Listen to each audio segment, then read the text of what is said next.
Yo, what's going on, my boy? Mr. A brand new video for you guys today, and welcome to my channel. Do all the things the algorithm likes. Like the video, comment, and subscribe as we talk about some Destiny today. I haven't done this video in a while because I haven't been playing Destiny. All the gameplay you're going to see in this video is all old gameplay of Destiny because I haven't touched this game. But I do want to talk about Destiny because it's been a hot button topic in the gaming community. So let's get into it. Zone B Thinking lost. about different videos of Destiny that I want to make, but internet changed my mind more. I'm trying to get out and getting ready to talk about it. I realized I was bullshitting myself, and bullshit myself and got bullshit me off. I don't want to bullshit y'all. It's like I don't bullshit myself. I can see why Ikora likes play this game. Zone A captured. I Zone know when Final Shape comes out because Final Shape looks interesting, and I've been playing this game, since the beta of the first game. So it's like, do I really want to check out when this expansion should be a good expansion? Keyword there being should be. So I know I'm going to end up playing Final Shape when it comes out. I don't want to make a video talking about how I'm never going to play Destiny again, and then Final Shape comes out, and here I am doing a Destiny stream. So as much as I truly want to never touch Destiny again, it always draws me back in. This video was originally going to be a very negative Destiny video. In a way, there will be, a lot of negativity in this video still. I'll still make some comments about Destiny that aren't positive. But what I've come to the conclusion of is, instead of talking about why I plan to never play the game again and why I'm actually planning on not touching Marathon, because I am 100% planning on not touching Marathon. So you're there as planning. If friends ask me to, maybe I will. But because of some of the decisions that Bungie makes, I might not touch Marathon. I might skip Marathon. But in this video, we're going to talk about why people have a hard time putting Destiny down. Because if you look at social media, you see what videos are trending on YouTube about Destiny, you would see a lot of upset gamers, a lot of negative comments, a lot of people mad at the game and the developers. But yet Destiny always maintains a pretty solid player number. Other games, other developers dream of being able to pretty much consistently hold the numbers that Destiny holds and make the money that Destiny makes. So why, is there so much negativity around the game, but the player base stays exactly the same, never goes down, and the money still stays high when it comes to the profit margins for Bungie? Destiny is single-handedly the reason modern gaming has turned into a live service mess. Major developers, major publishers, all trying to replicate Destiny's monetary success, and at the same time listen to what the general manager of Destiny said on how Bungie achieved the success. Before we get into why Destiny is hard to put down, let's watch moments from that keynote where the general manager of Destiny spoke about how they intentionally manipulate the player base, and this video is why I made the choice to not touch Marathon. This video is why I was thinking about never playing Destiny again. Let's check it out. All right, so this is a little conference or a presentation that happened at GDC involving Bungie. And they're talking to a room full of developers on essentially, why Destiny is a success and things like that, and what developers should be doing to make sure their games have just as much success as Bungie. We have to define the starting point. So what do we mean at Bungie when we say the box product mindset for developing games? And I would say for us at Bungie, like Halo was our canonical example of a AAA box product. Because when we built Halo, we found success on every axis. We had critical acclaim, we had broad popular appeal, cultural relevance, high sales, sustained player engagement. Halo was a winner by every possible definition of success. But unfortunately, that meant that we didn't have to think too deeply about which of those successes really mattered. By contrast, Destiny 1 was the first game that Bungie made in well over a decade that didn't receive universal critical acclaim. And this was like a really big blow to our studio culture at the time, because in many ways it felt like failure. And what we didn't realize when we launched Destiny 1 was that Destiny was already becoming a success in the ways that mattered. Engagement was the true measure of success for a franchise like ours. No, this is the first fuck up. Is he talked about what mattered for Halo and then changed up what matters for Destiny. To him, engagement means more than anything in the game. Not actually having a good game, just making sure players are on the game, making sure players have that dopamine, making sure players are addicted to the game. Because addicted to the game, they won't stop playing the game, and you get that engagement. So Destiny drip feeds content on purpose to make sure the player comes back every single week. Destiny is created in a way to where you have to come back every single week to do your weeklies, do your dailies, to make sure you're still playing the game. Bungie has intentionally designed this game. They're manipulating gamers to play the game, not because it's a good game, but because they want you to just stay playing it. And when it comes down to, like, you know, him showing the review scores for Destiny, he's ignoring why Destiny 1 had a rough launch. Destiny 1 had a rough launch because the story sucked. That's why. It's not because players didn't want to play the game. It's because the story was terrible. You know, for those who've been around Destiny for a while, you'd be like, okay, I know exactly what you're talking about. The I don't have time to explain what I don't have time to explain. Huh? Like, I think Ari Joe, there's a lot of videos like this where it's like people make fun of like that one sentence from the game by itself. There's one with the speaker where he's like, I could tell you about the collapse. I could tell you about the golden age. I can tell you about, and he never tells you about it. He just, it's like, tell us. We want to know. We want to be invested in your story. We want to be invested in what you have here. Give us information. We want it. And it can't Destiny 1, like a lot of the videos that will come out, people are like, hey, the grimoires are great and all, but it'd be better if this lore was in game instead of something that you gotta read. You know, if it was actual cutscenes that you're experiencing in game with all this information instead of you just reading a grimoire. Destiny 1 had low review scores, which 60 isn't like isn't awful. That tells you that people are interested in your game. That's because the story sucked.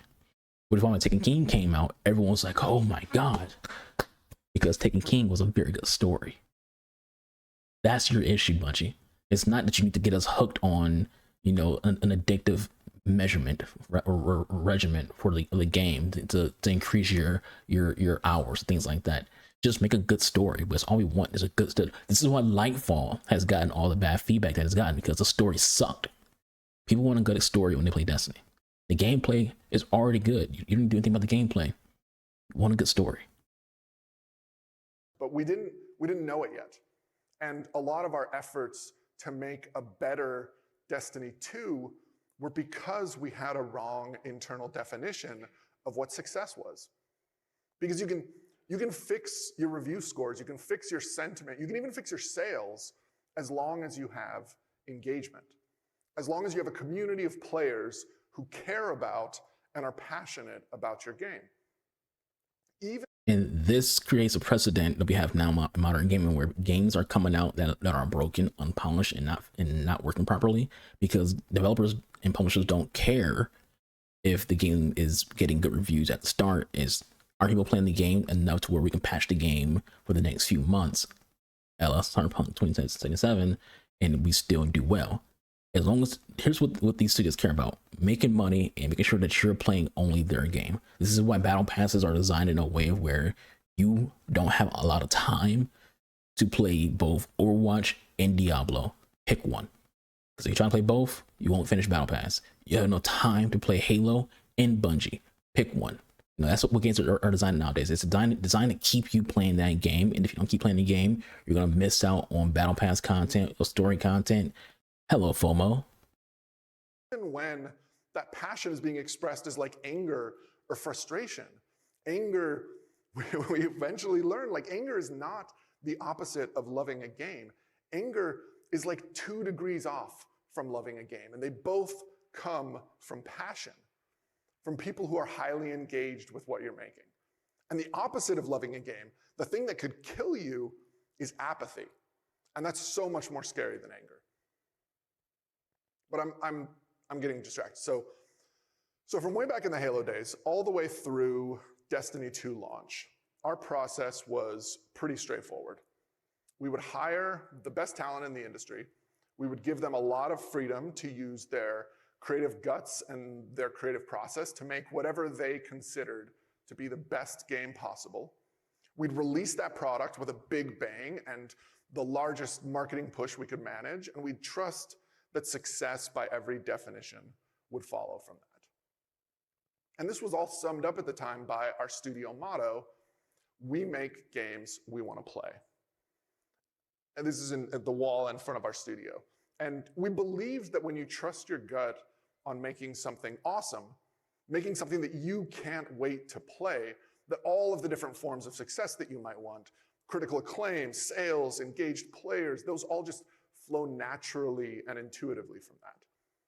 So before he continues, this slogan that they had, "We make games we want to play," is actually a good slogan. Spoiler alert, they changed their slogan. But I do want to say this: developers who play their own games tend to make better video games. Final Fantasy XIV is being viewed as top 3 MMO of all time right now, by most, not by everybody. And the reason why that game has gotten so good is because Yoshi P, the person who's like in charge of Final Fantasy XIV, he plays MMOs. So he's not just a developer, he plays the games. He plays his own games, he plays other games, he plays WoW, he plays ESO, he plays all the MMOs, and he sees what those MMOs do bad. He makes sure his Final Fantasy doesn't make the same mistakes. Play your own games equals you will probably have a better game because you play your game. If you're honest, you're like, oh, this isn't, great. The story isn't a good experience. There's all these bugs. If you play your own games, you'll notice. But when your model changes to be about money, to be about player engagement, more so than having a good game, that's when things get bad. And this picture is old and grainy because it's an old picture I actually found on my cell phone, because we took down that motto a little while after D2 launch as we evolved our view of what success really meant.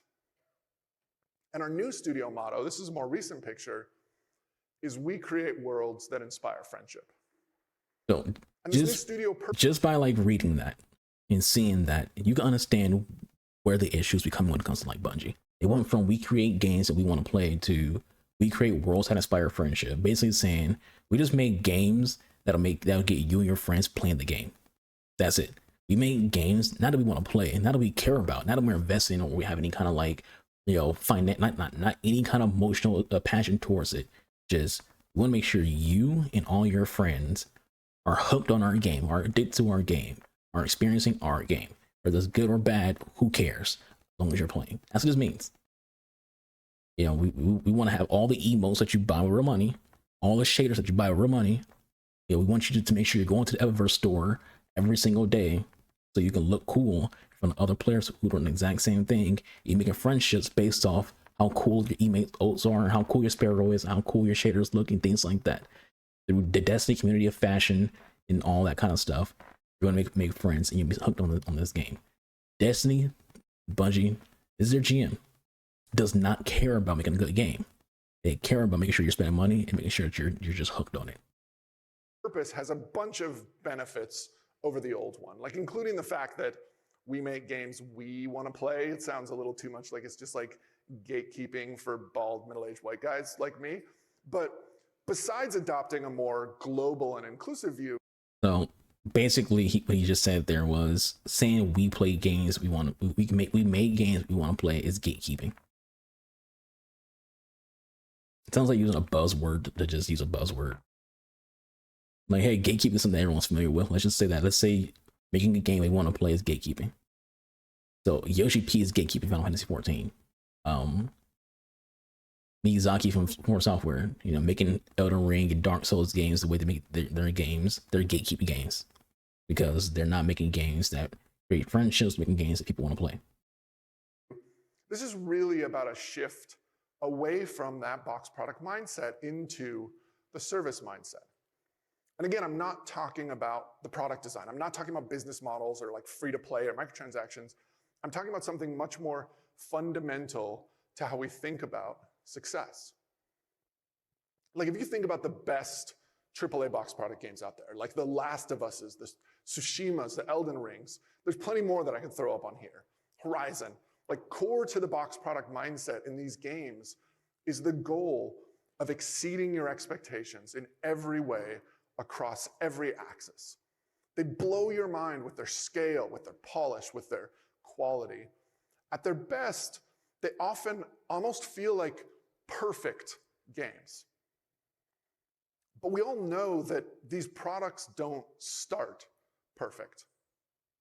Like one of my favorite old quotes from a Pixar interview that I love is... Before he gets into that, basically what he just said there was, hey, these games are all story games and they're perfect.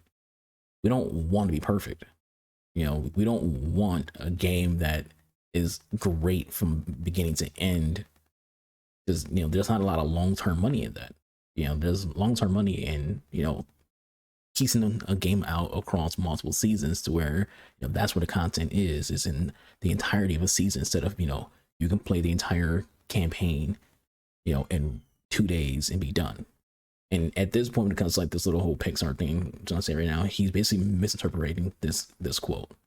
All of our movies suck at first. He's going to take this as a way to say that it's good for a game to be bad at launch and get better later. That's what this is for. I'm just going to say what he's going to tell you. And the reason why this is a misinterpretation of the quote is that's not what Pixar means. When they say our movies suck at first, they're not saying we make bad movies on purpose so we can keep it better later. They're basically just saying, hey, when we make our movies, there's no editing, there's no effects done. It's just hours upon hours and gigabytes upon gigabytes of stuff that the editors have to work on to make into a movie. It's a mess at first, and then when all that editing is done, you get the movie that you see in theaters. That's what Pixar means when they say our movies suck at first, because it's kind of a jumbled up mess until the editing is done. All of our movies suck at first, which, like, it sounds weird. It's almost incomprehensible when as consumers, all we get to see is this near perfect run of artistic products coming out of Pixar and now Disney. But we're all familiar with what the creative process is actually like behind the scenes, that nothing starts great, nothing starts perfect.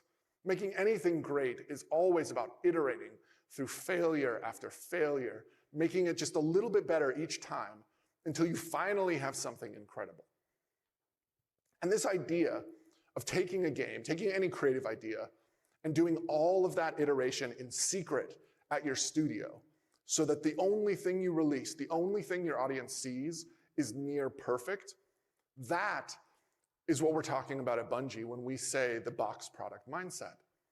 Because you iterate and iterate, guided mostly by your talent and your gut, until you have something amazing. Then you release it with this giant marketing explosion and hope that it blows all of the doors off. And to be clear, like, I'm not knocking this process. It's amazing. I have tons of respect for every one of these studios, every one of these games. Like, this idea of seeming like you never miss is why I originally applied to work at Bungie. And so I'm not trying to criticize it. I'm just setting it up to contrast it with a different approach that we've now had to adopt for Destiny. So if that's the boxed product approach, then what is the service approach and mindset by contrast? And more than anything else, being a service is about being fast. For This a guy's live a con service, man. more than anything, more important even than quality, a live service is about being fast. Like, back in 2010, you could have a long-lasting, high-retention game just by releasing something that was super high quality, really well balanced, and unchanged, that players kept coming back to for years.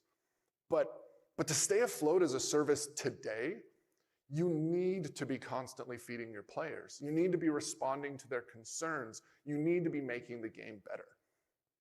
And so if box products are in the business of over-delivery, live service is the business of constant delivery. And to provide that. So apparently, if you're Elden Ring or Dark Souls or Ghost of Tsushima or Last of Us, you over-deliver. And you don't give gamers a constant feel of, success, or a constant feel of, playing a video game. There's no one in 2023 who's still playing Last of Us. There's no one in 2023 who's still playing Ghost of Tsushima. There's no one still playing Elden Ring.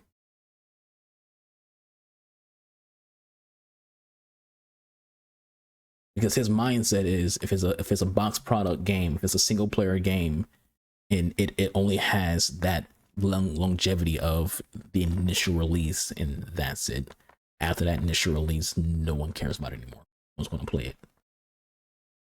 But now, what's better? Like, listen to the con man. He tells you this. What's better is being drip fed content, it's heavily monetized, and releasing content that's unfinished, so you can finish it later.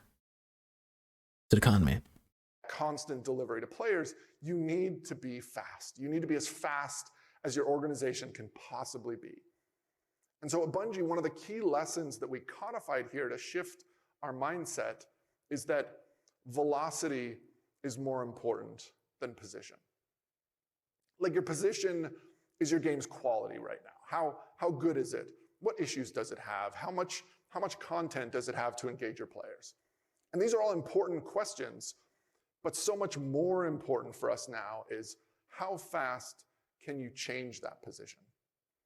If your players need more content, how fast can you funnel it into your game? If your game has an unbalanced meta, how long does it stay unbalanced? And if your community has a valid complaint, how quickly can you respond to that complaint? So just again, it's about how does that's a con man.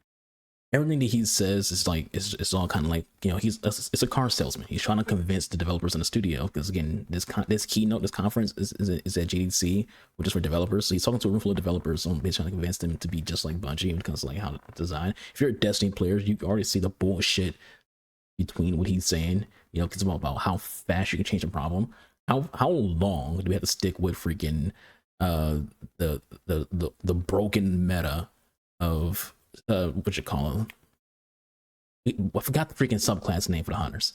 God damn it, the one with the ice. I haven't played Destiny in a while. I'm sorry. By a while, it's been, you know, a few months. But you know, there was the whole stuff with the freaking the ice abilities, and for the hunters it was just entirely broken, and they didn't fix that for a long ass time. And even recently, the Titans ice abilities, stasis, has been broken, really not really changed. So he's given this bullshit of, you know, being able to fix things that are unbalanced the community fast. Which if you're someone who actually played Destiny, for someone who follows Destiny content, if you're following like you know, True Vanguard, for example, or Grenadier Jake, you can hear them talk about what's kind of broken in meta, and it's been that way for months. Destiny is not fast. They don't have velocity at fixing the meta. It's bullshit. And also when it comes, even he himself admitted, he's like, position doesn't matter as much as like speed, which is basically, again, he's using certain words to sugarcoat certain things to sound, again, to convince you, to con you into a thought. He said position is basically like, you know, the actual issues, and that's not important. That's not as important as how fast you can deal with it. It's bullshit. Where's my coffee? My throat hurts. And this is why, in this important but like unintuitive way, I'd rather have fast than perfect. Because being perfect, even just being great, is your current position.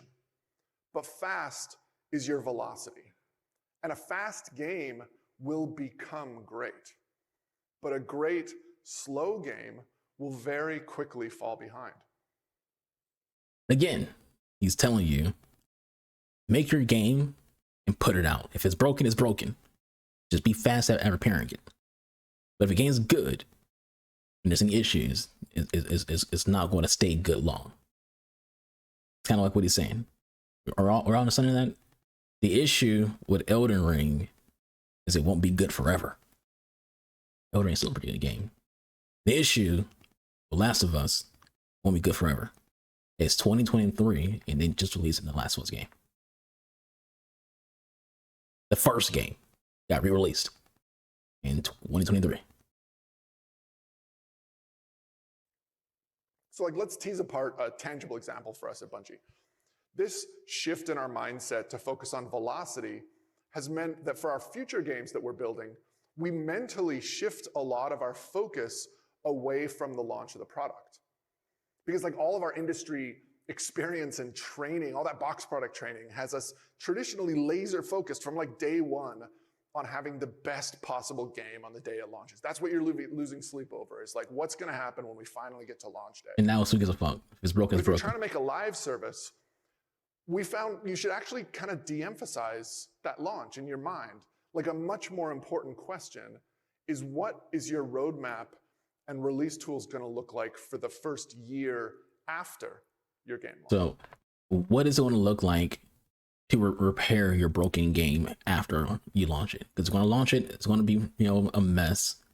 Make sure you have a roadmap already at hand and ready to tell the players, hey, here's all of our plans to fix the game, and here's some drip fed content that we took out of the game at launch, so you can, you know, feel like you're getting new content for free later on down the line. Because you can launch with a game that blows people's minds and is super high polish. Or you can launch with a game that has lots of promise, but a bunch of like janky issues on day one. And the sifter that's going to determine which of those two games is relevant 12, 24 months later is their velocity. How many updates came out? How much better was the game getting each month? Because that is what builds and retains. I want to punch this guy in the face. In 2022. And if you're optimizing for that, then the position that you're in on the day you release becomes less and less relevant, because it's just one beat among many on your way towards a perfect game. And the reality is, like, if you try to launch a new live service game in the 2020s, it's kind of like that Pixar quote, like, a simple fact is your game is probably gonna suck at launch. And that's okay. Like, launch is not the end. No, it's not. It's not. Developers, it's not okay. There's a reason why all live service games are failing other than Destiny. Destiny had, like, literally the fandom of Halo, like, be the birth of it. Destiny sold very well when it came down to the first game and the second game, and, you know, everyone who still plays it because of that original love for Halo, and the gameplay is so good for Destiny, so people got hooked on it. There's a reason why every live service game that's not Destiny has failed. Because this plan doesn't work. This idea, it works for Bungie only, and that's it. How's that Avengers game doing? That was a live service game. How's that Avengers game doing? It's dead. It did so horrible. It lost Square Enix lost so much money on that game that when someone else was like, hey, we'll buy that developer from you, they're like, just take them. Take Crystal Dynamics now, because that game was awful. How did Anthem do? Anthem's a live service game. How did it do? How is Overwatch 2 going right now?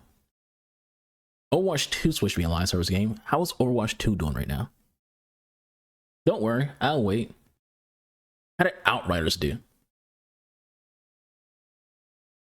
Do we want to keep naming live service games? Because they all tend to fail.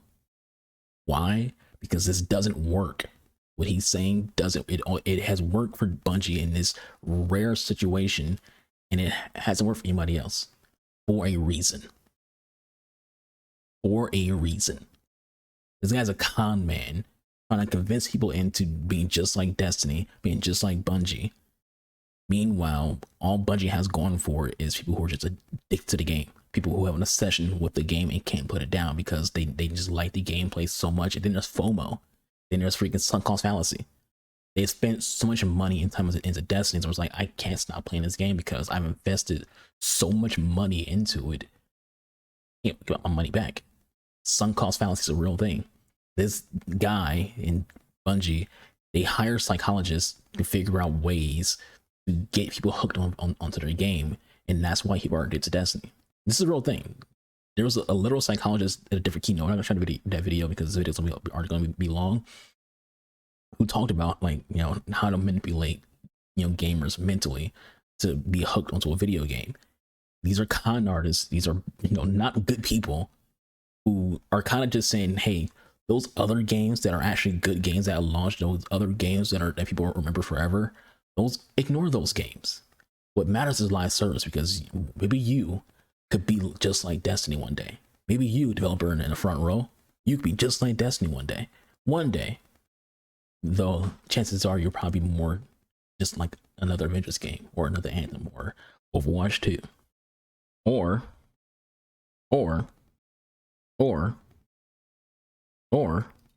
you could be another Halo Infinite. You know, Halo did pretty well going from, you know, what it was to being a live service game. Halo became a live service game following this exact same model that Bungie is talking about right now. How is Halo Infinite doing right now? They followed this exact same thing he's saying to the T. To the T. How's Halo Infinite doing right now?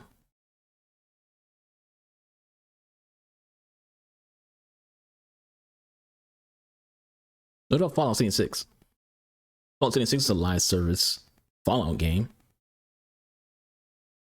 They did pretty well, didn't it? You know, that did pretty well, didn't it? What about Babylon's Fall? That was another Square Enix game. That was a live service game. That did well, didn't it? Go to Ackman's videos. Like, go to the Ackman channel. Look at how many videos he have on live service, how many views those have. There's a reason for that. Because people are sick and tired of this shit. And this video, this is my second time seeing this video, is making me just hate Bungie more and more, and was why I was never gonna play the game again. And even now, I'm watching the video again, I'm getting that urge to just never play Destiny again.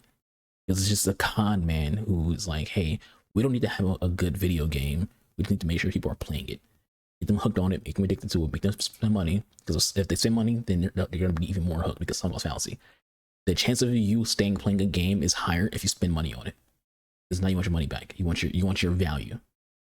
So you want to keep playing because you spend all this money on it. You don't care how bad it is. You don't care how bad the expansion is. As long as you are making that money, as long as you're getting your money back, you know, $1 per hour, you're a little more satisfied.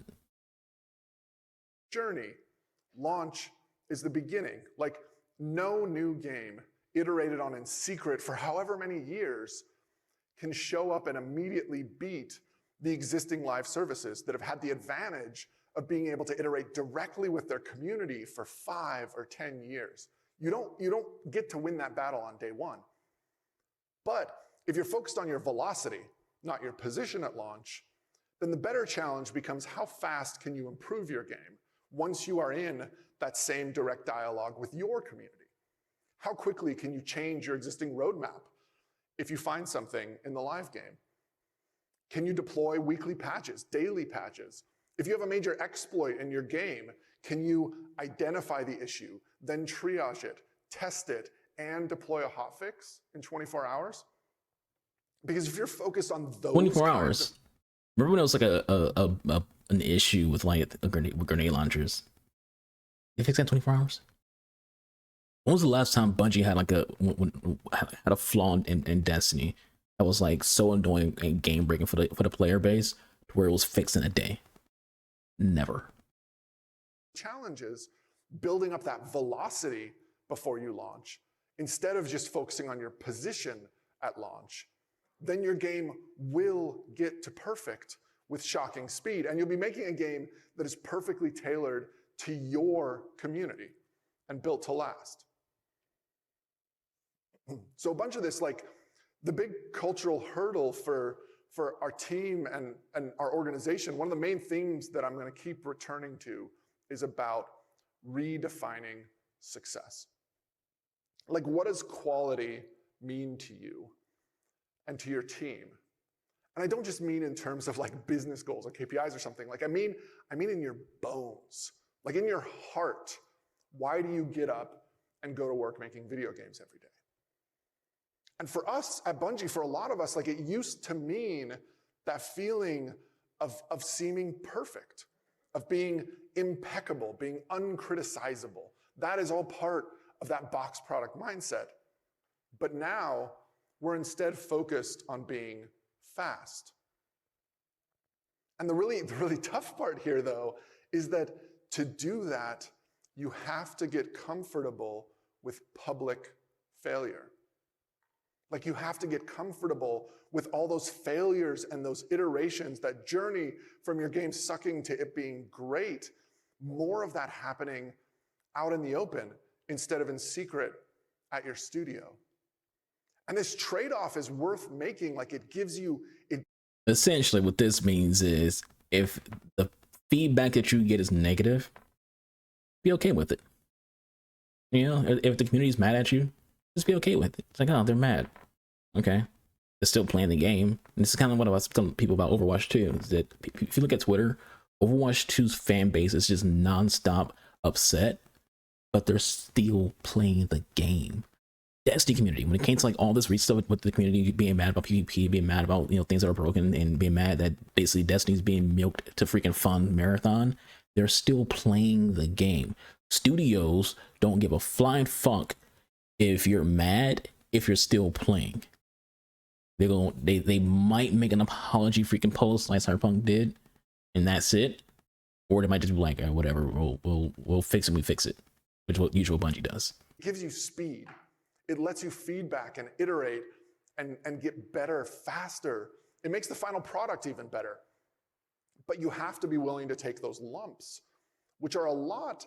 If your ego, like ours, if your definition of success as an artist is tied up in that mystique of only letting your failure happen in secret.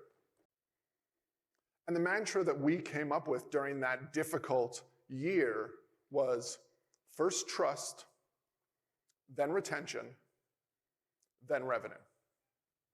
And we realized that our first priority was player trust. Because we'd assumed when we built Destiny 2 that players who ran out of content would just happily leave and come back for the next expansion. But what they were actually doing once they ran out was they were sticking around in all of our online communities with these megaphones shouting to everyone to avoid this game because it sucked. And this was especially bad with streamers and influencers because we had literally hurt their livelihood by making streaming Destiny a less viable profession. So they were loudly and understandably shouting their complaints to every viewer. And so we knew that we needed to solve these trust issues first. Basically, getting here again, con man, manipulation for player trust. He's misinterpreting why people got mad at Destiny. He's misinterpreting why streamers are upset with the game to word it in different ways where it's like, okay, we need to gain their trust, which basically just means we need to manipulate them into believing that they can rely on us so that they stay playing the game, which is retention. And when they're staying playing the game, they'll spend money, which is revenue. So we focused a lot of our early work on trying to repair they need you to trust them first. Our players and our community and our influencers. We bumped to the top of our priority queue several early changes to the game, not because our designers believed that these were the most important root causes to our engagement issues, but because they were vocal pain points in the community, and addressing them quickly would clearly indicate that we were listening and we were responding to our player community, and we were just trying to do our best. And this trust battle took us almost a full year, if I'm being honest. And that's also when we did stuff like we removed all of the microtransactions from some of our releases in that year, taking multi-million-dollar losses in the process because the risk of losing more trust was so much worse at the time than the known loss in revenue. And the reason that we were able to eat that revenue loss was because we knew that revenue wasn't the goal yet. Trust was. Revenue can come later. And then once we had player trust and sentiment under control, we then focused on retention. And this was the real focus of our first major expansion after Destiny 2 launched, Forsaken. Forsaken's product focus, more than any other specific goal for that release, was to fix the end game for Destiny 2, to fix our retention, and to ensure that there were plenty of long-term pursuits and content in Destiny 2 for our most hardcore players.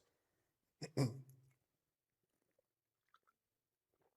this focus allowed the product to succeed.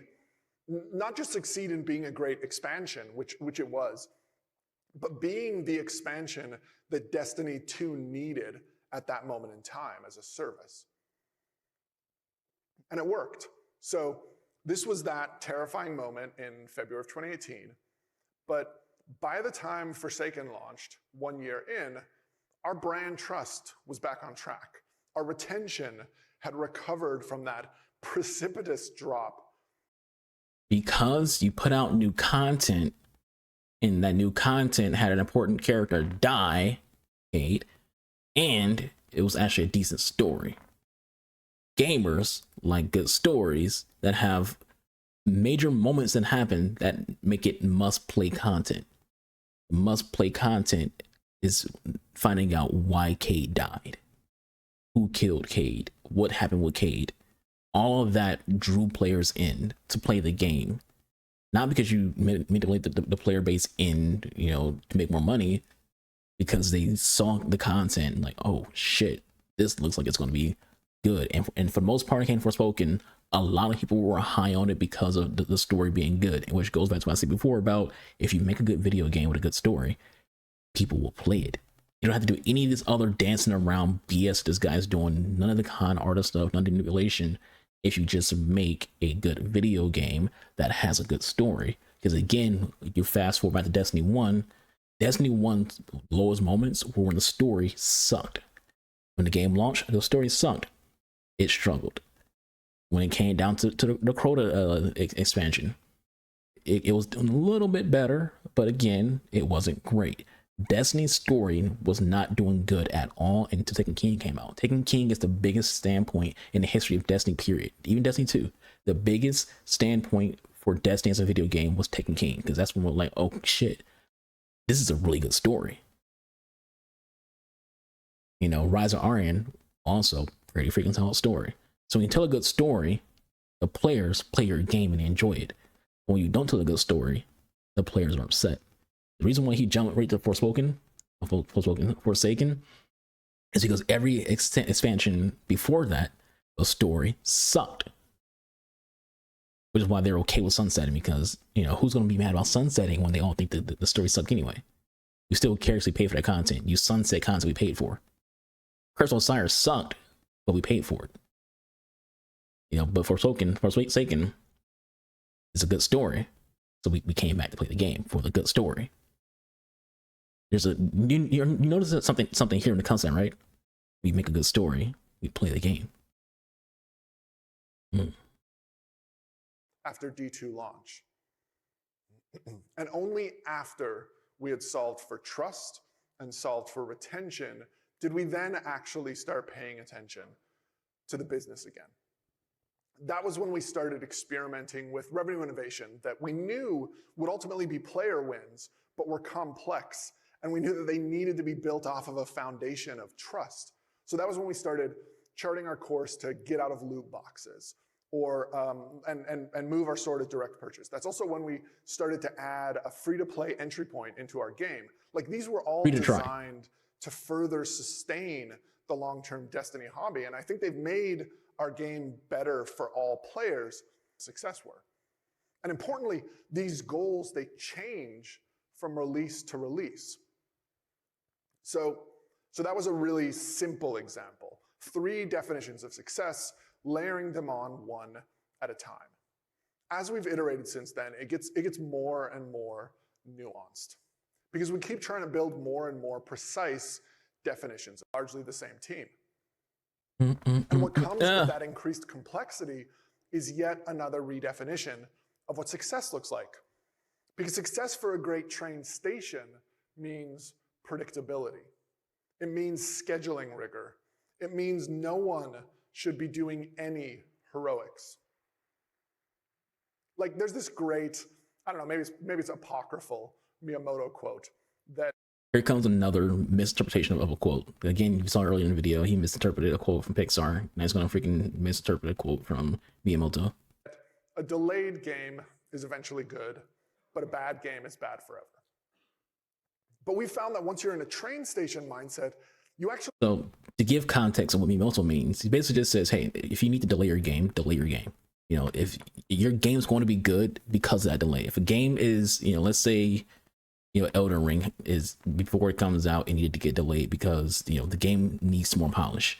Your game needs more polish, so therefore delay it. It'll still be good because of that polish.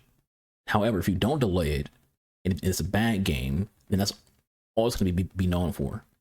Cyberpunk 2077 is still a meme, even though the game's better now at like all the patches and stuff. It's still a meme for, you know, a bad launch, and it's gonna be meme for that forever. Like, it's gonna have that stink on it forever because they should just delete it. But he's gonna use it to say that, hey, we can drip feed content and fix things later, because eventually, like, the key for him is the word eventually. Eventually, it gets good. It ain't good now, but eventually it will be. We need to have almost the completely opposite approach, because a delayed train doesn't just hurt that train. It potentially causes cascade failure and chaos in the entire station.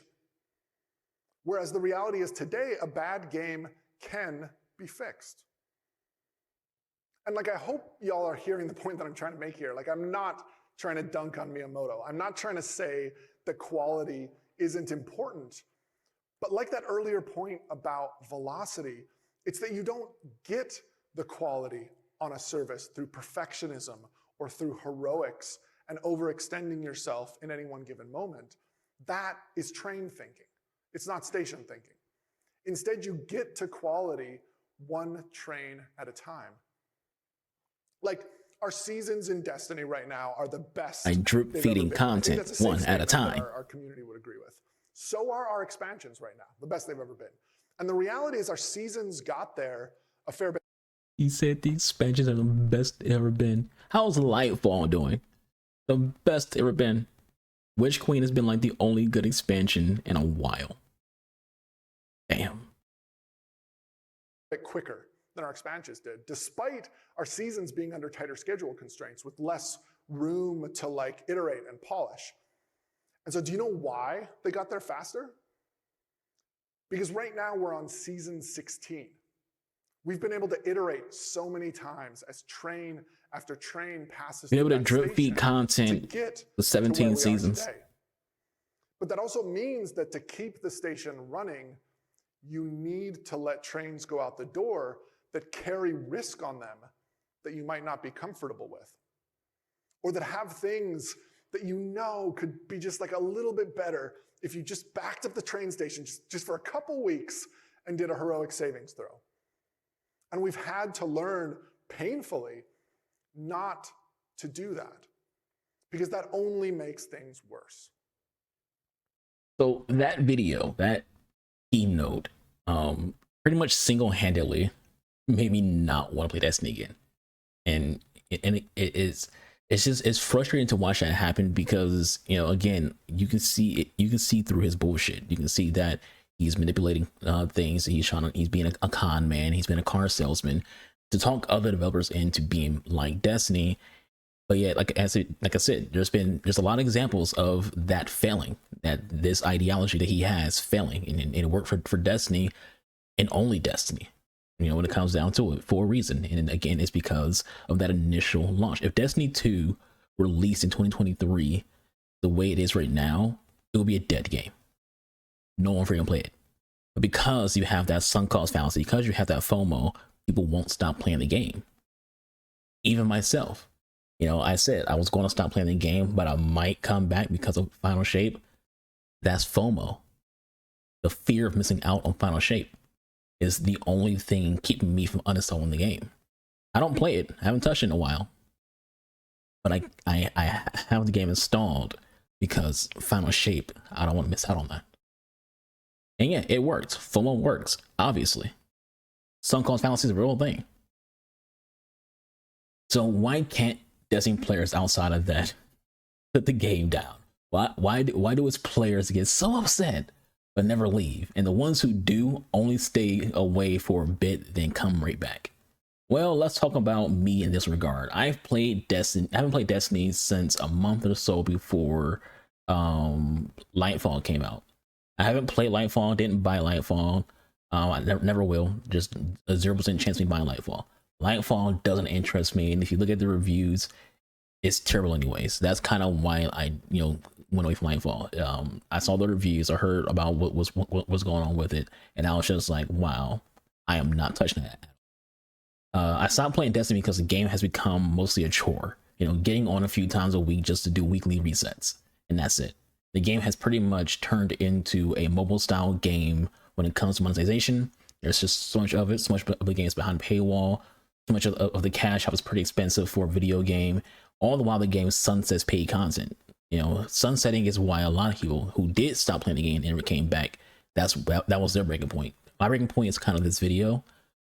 A lot of people who break a point, there's what's sunsetting. For those who know, sunsetting is basically just means that they shelf content, you can't do it anymore. So you pay for content, you pay for expansions, you pay for like this and that, and you can't take part in that content anymore. It's locked away. But people still play the game regardless of the predatory decisions from Bungie. Why? Because at the end of the day, Destiny is a fun game. Its gameplay loop is very entertaining, it's very addicting. The combat is unlike any other game. It's sandbox, the weapons, the armor, the supers, the community. All keeps people playing the game, no matter what Bungie does, no matter how much they monetize the game, no matter how predatory they are, no matter how much manipulation they have. The core of the game is still the same game. So many fell in love with, almost a decade ago, to where they just won't stop playing it because it's still that same game they fell in love with. Even for myself, all the gameplay you've seen is old gameplay. Because I was thinking about freaking turning the game on to get content for this video, but I didn't. I still didn't do it. I was like, fuck, I'll just use old gameplay. Who cares? And I haven't touched the game since Nightfall dropped. But even with that, I probably will return Final Shape because I'm also guilty. I'm not just someone who's raging about the game. I'm guilty of falling for the FOMO. I'm guilty for being someone who fell in love with the game years ago and don't want to never play the game again because I am hooked on the gameplay and I have sunken a lot of money into it and I want to get my value out of it, just like everyone else is part of the community. And the reason why, if you're wondering, well, what makes Final Shape so special to where you'll consider returning to the game? It's just intrigue, wanting to know how the story plays out, wanting to know what happens with Kate, because Kate's coming back for Final Shape. I'll probably uninstall Destiny again to have space with Starfield on my hard drive, and then reinstall the game when Final Shape comes out, because right now it's just collecting dust on my hard drive when it comes to Destiny, because I don't touch it. But because me, like the rest of players who keep playing Destiny, we love the gameplay of Destiny. That's generally when it comes down to it. That's the big answer to the question of why do we hate this? Why do we rag on this game but still play it? Because we love Destiny. We love the identity of the game. We love the gameplay. We love the combat. We love all the things I mentioned before in this video about what is good about the game. We love all that stuff, so we keep coming back to it. It's like why people keep playing Halo Infinite even though the game is utter garbage. People love Halo. Why are people still playing Call of Modern Warfare 2, but you see all the videos about why it's a bad game? Because people love Call of Duty. Why do people keep playing Overwatch 2 when everyone's complaining about it nonstop? Because they love Overwatch. When you love a game, you can't help but keep playing it regardless of the fact that you hate how the developers are handling the game. Destiny's gameplay is why Bungie can stick their dick into people's food and then players will still eat it and defend Bungie from their actions. Because we're hooked on the gameplay. With all that said, that's it for this video. Thank you for watching. I hope you all enjoyed it. Being boy and Game Archer. Leave your thoughts, have a conversation below if you made it this far. I'm sure most of you stopped watching. We've gotten to the developer's keynote. I'm sure most of you are like, who cares? Things like that. It is what it is. This is the internet, and the internet is going to do its thing. Like I said, generally I don't hate Destiny. This isn't a I hate Destiny video. Let's talk about why I hate Destiny. This is why we all keep going back to it, regardless of the fact that the developers have a habit of fucking us in the ass, and we're just okay with it. We're willing participants in their nonsense. That's just what it is. We're willing participants in their nonsense because we're too hooked on this game to just not play it anymore. And that's what Bungie cares about. Bungie cares about who's playing the game. If their numbers dropped again, then they'd care, but they have no fear that the numbers will drop because they're like, hey, people are still playing. Our numbers are still high no matter what we do. But anyways, like I said, as if the video, thank you for watching. Do all things out of our likes. I've been Boy Anubis. I'll catch you guys on the next video or on live stream. Follow me on Twitch, link just below. I'm out of here. Y'all stay safe. Because one another. This was